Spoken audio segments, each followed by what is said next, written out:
देखिए, भारत जोड़ो यात्रा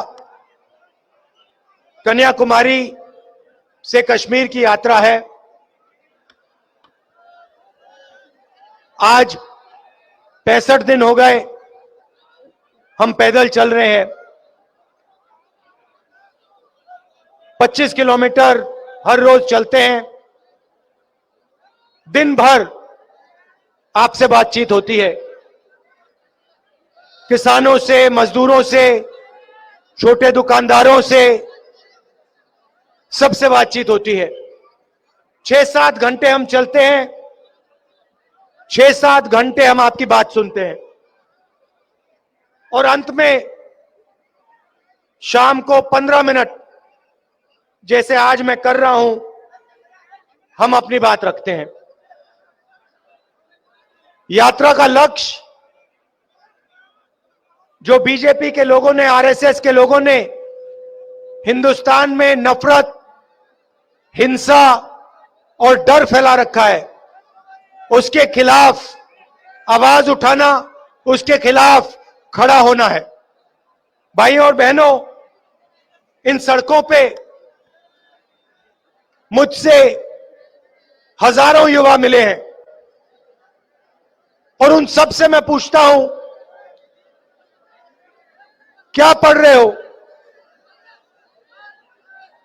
जवाब मिलता है, कोई कहता है यूनिवर्सिटी में हूं, कोई कहता है स्कूल में हूं, कोई कहता है कॉलेज में। उसके बाद मैं पूछता हूं क्या करना चाहते हो? 5-6 जवाब मिलते हैं। इंजीनियरिंग करना चाहता हूं, डॉक्टर बनना चाहता हूं। कहां है वो बच्चा? इसको लाओ। ये देखो, नमस्ते करो, नमस्ते करो। नमस्ते। क्या क्या बनना चाहते हो? आर्मी। तो ये आर्मी, शाबाश, बैठ जाओ बेटा। ये आर्मी में देश की रक्षा करना चाहते हैं। तो हर युवा कोई ना कोई सपना देखता है और उस सपने को पूरा करने के लिए उसे रोजगार की जरूरत होती है। अब आर्मी की बात की, बाद में मैं आपको अग्निपथ के बारे में बताऊंगा, मगर हर युवा रोजगार चाहता है और इस हिंदुस्तान में, इस महाराष्ट्र में हमारे युवाओं को आज रोजगार नहीं मिल सकता। भाई और बहनों, ये मैंने सही बोला या गलत बोला? सुनाई नहीं दिया? सही बोला या गलत बोला? देखिए, इंजीनियर, युवा इंजीनियरिंग करता है, माता पिता पूरा का पूरा पैसा लगा देते हैं, सरकारी कॉलेजेस, यूनिवर्सिटीज तो बची नहीं, प्राइवेट कॉलेज में, प्राइवेट यूनिवर्सिटी में पैसा डालते हैं, सर्टिफिकेट मिलता है और उस सर्टिफिकेट का कोई मतलब नहीं है हिंदुस्तान में, क्योंकि उस सर्टिफिकेट के साथ रोजगार नहीं मिल सकता। इंजीनियर, जो भी इंजीनियर बनना चाहता है, पढ़ने के बाद या वो मजदूरी करता है या फिर ऊबर गाड़ी चलाता है या डिलीवरी का काम करता है। यह हिंदुस्तान की सच्चाई है। यह क्यों हो रहा है? क्योंकि नरेंद्र मोदी जी ने नोटबंदी करके, गलत जीएसटी लागू करके, जो हमारी रीढ़ की हड्डी, रोजगार देने की रीढ़ की हड्डी थी, उसे तोड़ दिया है। नहीं, ठीक है भैया, उस रीढ़ की हड्डी को तोड़ दिया है। रोजगार कौन देते हैं भाइयों और बहनों? रोजगार देश के किसान देते हैं, स्मॉल और मीडियम इंडस्ट्री जो चलाते हैं वो देते हैं, छोटे व्यापारी देते हैं, दुकानदार देते हैं। उनके लिए नरेंद्र मोदी जी ने नोटबंदी और गलत जीएसटी दी। भाइयों और बहनों, ये पॉलिसियां नहीं है, गलत फहमी में मत रहिए, ये पॉलिसी नहीं है। ये छोटे दुकानदारों को, किसानों को, दुकानदारों को, छोटे व्यापारियों को मारने के दो हथियार हैं।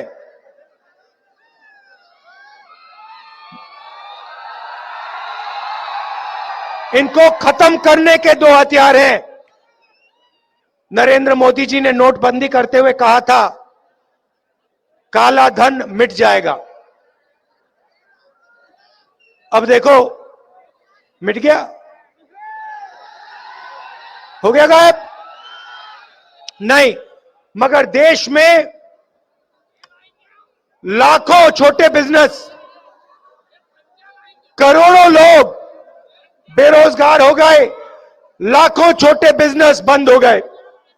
नरेंद्र मोदी जी ने यह काम क्यों किया? क्योंकि वो पूरा का पूरा फायदा अपने 2-3 मित्र को दिलवाना चाहते हैं। नाम आप जानते हो, एयरपोर्ट, पोर्ट, सड़क, टेलीकॉम्स, इंफ्रास्ट्रक्चर, सारे के सारे बिजनेस इन्हीं 2-3 लोगों के हवाले कर दिए हैं।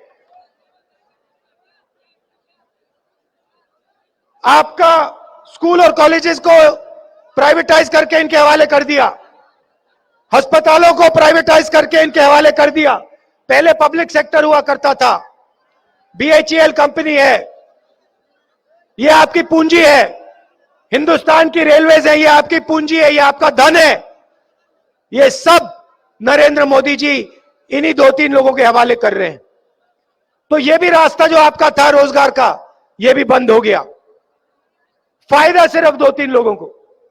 ये हिंदुस्तान की सच्चाई है। किसानों की बात करो, उनका कर्जा कभी माफ नहीं हो सकता। अरबपतियों का कर्जा माफ हो जाएगा, मगर किसानों का कर्जा माफ नहीं हो सकता। भाई और बहनों, मुझे एक बात समझा दो, मुझे एक बात समझ नहीं आई। अरबपति बैंक से पैसा लेता है, अरबपति बैंक से पैसा लेता है, वापस नहीं दे पाता, तो लोग कहते हैं नॉन परफॉर्मिंग एसेट है। भैया शांत हो जाओ 2 मिनट। लोग कहते हैं, सरकार के लोग, ब्यूरोक्रेसी के लोग कहते हैं नॉन परफॉर्मिंग एसेट है। मगर अगर किसान, अच्छा वो कर्जा लेते हैं लाखों करोड़ का, लाखों करोड़ का कर्जा वापस नहीं देते, माफ हो जाता है, उनके बारे में कहते हैं भैया ये तो नॉन परफॉर्मिंग एसेट है। मगर किसान 50,000 रुपए का लोन लेता है, लाख रुपए का लोन लेता है, उसको नॉन परफॉर्मिंग एसेट नहीं कहते, उसको कहते हैं ये डिफॉल्टर है। उसका घर ले जाते हैं, उसकी जमीन ले जाते हैं। तो आप मुझे यह समझाइए क्यों हो रहा है ये अन्याय, हमारे किसानों के साथ क्यों हो रहा है? यहां पे किसान हैंगे ना? मुझे बताओ, आपको जो भी आप उगाते हो उसका आपको सही रेट मिलता है? सुनाई नहीं दिया। सही रेट मिलता है, एमएसपी मिलती है। आपका नरेंद्र मोदी जी ने कभी कर्जा माफ किया? यूपीए सरकार ने कर्जा माफ किया था? ये देखिए, आप सब जानते हो। तो यात्रा का लक्ष्य है ये जो हिंसा फैला रहे हैं, डर फैला रहे हैं, इसके खिलाफ खड़ा होना। और ये जो बेरोजगारी बढ़ती जा रही है, इसके खिलाफ खड़ा होना, इसके खिलाफ लड़ाई लड़ना। आखिरी सवाल, भाई और बहनों, यूपीए के समय गैस सिलेंडर का रेट क्या होता था? 400। उस टाइम हर भाषण में नरेंद्र मोदी जी कहते थे शर्म आनी चाहिए, 400 रुपए का गैस सिलेंडर हो गया। अच्छा भाई और बहनों, अब क्या रेट है? अब अपने भाषण में नरेंद्र मोदी शर्म की बात क्यों नहीं करते? अच्छा, पेट्रोल का दाम क्या था यूपीए के समय? 60 रुपए। उस टाइम नरेंद्र मोदी कहते थे शर्म आनी चाहिए, 60 रुपए हो गया दाम पेट्रोल का। आज क्या दाम है? डीजल का क्या दाम है? नरेंद्र मोदी एक शब्द नहीं कहते। पहले कहते थे 2 करोड़ युवाओं को मैं हर साल रोजगार दूंगा। पता लगा करोड़ों लोगों को बेरोजगार कर दिया नोटबंदी और जीएसटी लागू करके। एक भाषण में रोजगार की बात नहीं करते। आप सुनो उनके भाषण, रोजगार शब्द नहीं सुनाई देगा, बेरोजगारी शब्द नहीं सुनाई देगा, महंगाई शब्द नहीं सुनाई देगा, और आप बीच में पिस रहे हो। बेरोजगारी और महंगाई के बीच में हिंदुस्तान का गरीब, हिंदुस्तान का किसान, हिंदुस्तान का मजदूर, छोटा दुकानदार पिसे जा रहे हैं सब। ये सच्चाई है। इसलिए हमने ये यात्रा कन्याकुमारी से कश्मीर तक शुरू की है। और मैं आपको बता रहा हूं, देखो एक बात समझ लो, ये जो तिरंगा है ना, ये श्रीनगर में जाके हम इसको लहराएंगे, कोई नहीं रोक पाएगा, कोई तूफान, कोई आंधी कुछ नहीं रोक पाएगा। ये झंडा, ये तिरंगा वहां पे जाके लहराएगा। ये दिखाओ सामने लाके।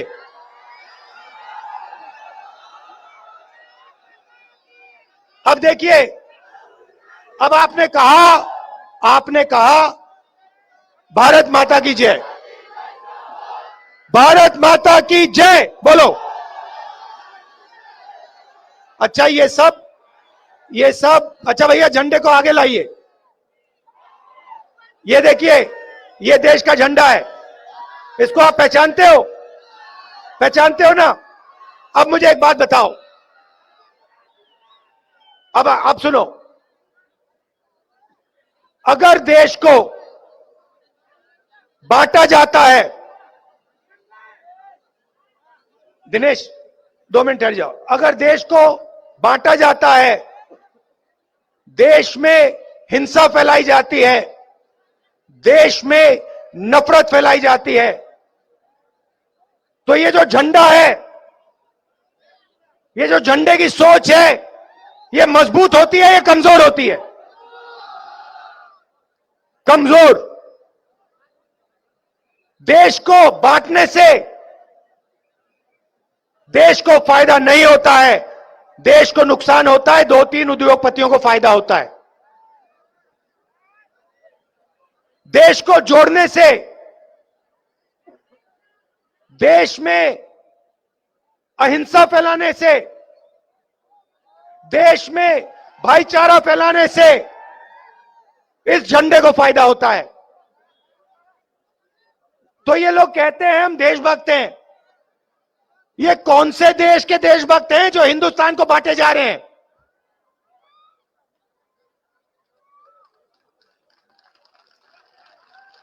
आप किसी भी परिवार को बांटो, किसी भी परिवार को बांटो, भाई को भाई से लड़ा दो, परिवार का फायदा होता है या नुकसान? पिता को बेटे से लड़ा दो, फायदा होता है नुकसान? भाई को बहन से लड़ा दो, फायदा होता है या नुकसान? तो फिर देश को बांटने से फायदा कैसे होगा?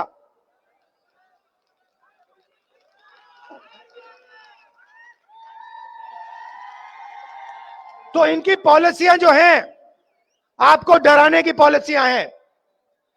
किसान को ये सही दाम नहीं देते, कर्जा माफ नहीं करते, एमएसपी नहीं दिलवाते, खाद के दाम बढ़ा देते हैं, जीएसटी लागू कर देते हैं क्योंकि आपको डराना चाहते हैं। नोटबंदी करते हैं, जीएसटी लागू करते हैं क्योंकि वो छोटे व्यापारियों को, स्मॉल मीडियम बिजनेस वालों को डराना चाहते हैं। कोरोना के समय इन्होंने हिंदुस्तान के सब मजदूरों को बर्बाद कर दिया और पैदल चलवाया, उनके दिल में डर पैदा करवाया। ये डर इसलिए पैदा करवाते हैं क्योंकि वो आपके डर को नफरत में बदलना चाहते हैं, आपके डर को हिंसा में बदलना चाहते हैं। और ये देश अहिंसा का देश है, ये देश प्यार का देश है, ये देश भाईचारे का देश है, ये देश नफरत का है ही नहीं, कभी नहीं रहा है, कभी नहीं होगा।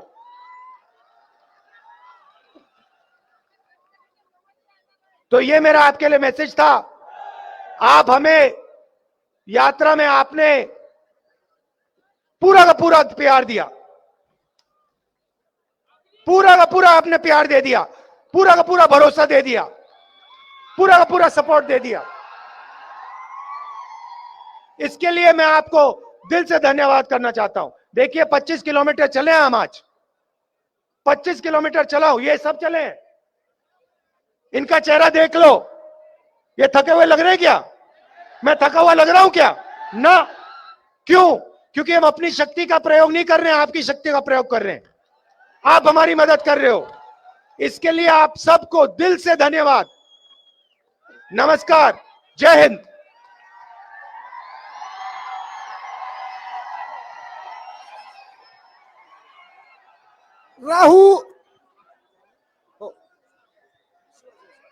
राहुल गांधी, नफरत छोड़ो, भारत माता की, वंदे